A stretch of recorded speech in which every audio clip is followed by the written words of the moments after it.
វេលាដើរលឿនណាស់អ្នកណាខ្លាំងស្អំរឿងជីវិតបើសិនទាញតាំងស្យោមកគិតយើងពិនជាចាយលុយអងឡើងគោម៉ាក់ប៉ារលុយលំបាកណាស់មកដល់ផ្ទាំងកូនសុំលុយតមិន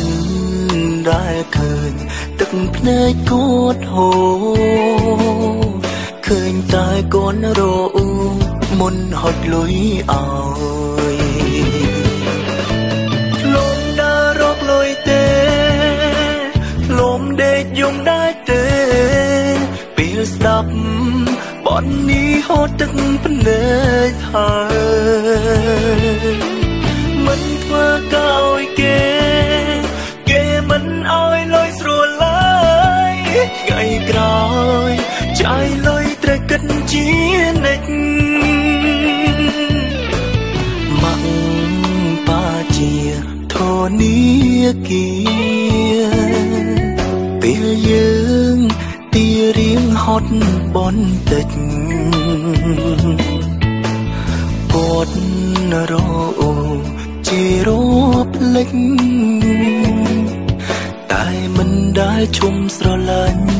យើងឡើយ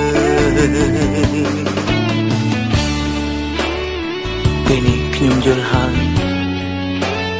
ថាធនាគារដែលខ្ញុំតែងតែបើកតាំងពីតូចរៀងរាល់ព្រឹកមុនទៅសាលានោះពិតជាមានតម្លៃខ្លាំងណាស់ឲ្យកូនសុំតតែកូនធ្វើឲ្យប៉ាម៉ាក់ខ្លាចជាធនាគារទឹកភ្នែកកូនពិតជាស្រឡាញ់លោកប៉ាអ្នកម៉ាក់ណាស់លំដើររកលុយទេលំដេកយំដែរទេពេលស្ដាប់បននេះហូរទឹកភ្នែកហើយឯងដឹងទេហ៎ម៉ែអើយពិបាកយ៉ាងណាគ្រប់លួចលុយមកឲ្យឯងតាំងពីតូចរហូតដល់ចប់បាត់ដុំនេះស្អីក៏យើងរៀនធ្វើដែរដើម្បីរកលុយឲ្យឯងរៀនតែឯងមិនប្រឹងរៀនទេមិនប្រឹងទេធ្វើយើងពិបាកយ៉ាងណាពិបាកយ៉ាងណាធនាគារពេលយើងទីរៀងហត់បន្តិចគាត់រអូជារាប់លេចតែមិនដែលជុំស្រឡាញ់យើងឡើយ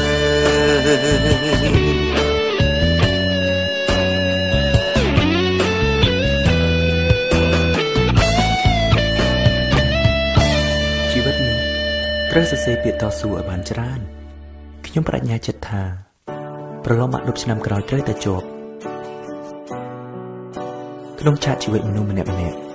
កណាក៏ធ្លាប់ជួបរឿងបរាជ័យសំខាន់